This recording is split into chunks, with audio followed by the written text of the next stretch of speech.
trouve que la cause environnementale, on l'entend de plus en plus, mais le monde agricole, on l'entend assez peu.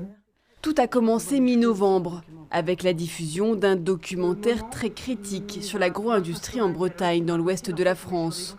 Depuis, la vie de la journaliste Morgane Large a basculé. Tout ce que j'ai montré dans ce documentaire a été attaqué. Heureusement que je n'ai pas montré mes enfants.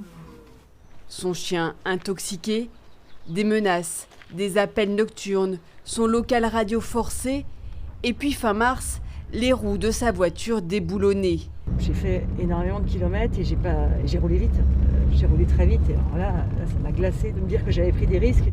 Voilà 20 ans que cette journaliste d'une radio locale travaille sur les dessous du modèle agricole breton et notamment sur les collusions entre hommes politiques et agro-industriels. Bonjour et bienvenue à l'écoute de la petite lanterne. Mais jamais elle n'aurait imaginé devenir une cible, pas en France.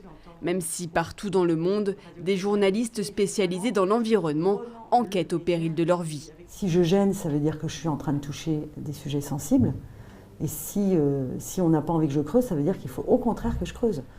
Pour cet élu local, ancien patron de Triscalia, une méga coopérative condamnée pour avoir exposé ses salariés aux pesticides, Morgane Large est surtout une militante écolo qui tape sur un modèle agricole solide.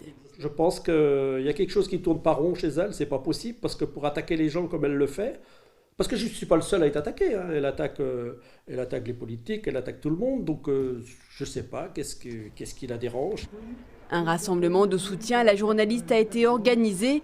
Morgane Large est devenue malgré elle une figure de la presse contente de bâillonner. Si ces journalistes parlent des problèmes, il ne faut pas s'attaquer à eux, parce qu'ils sont les messagers. Les journalistes ne peuvent pas devenir la bouc émissaire des problèmes de l'agriculture française. Morgane a porté plainte. Pas question pour elle de se laisser intimider.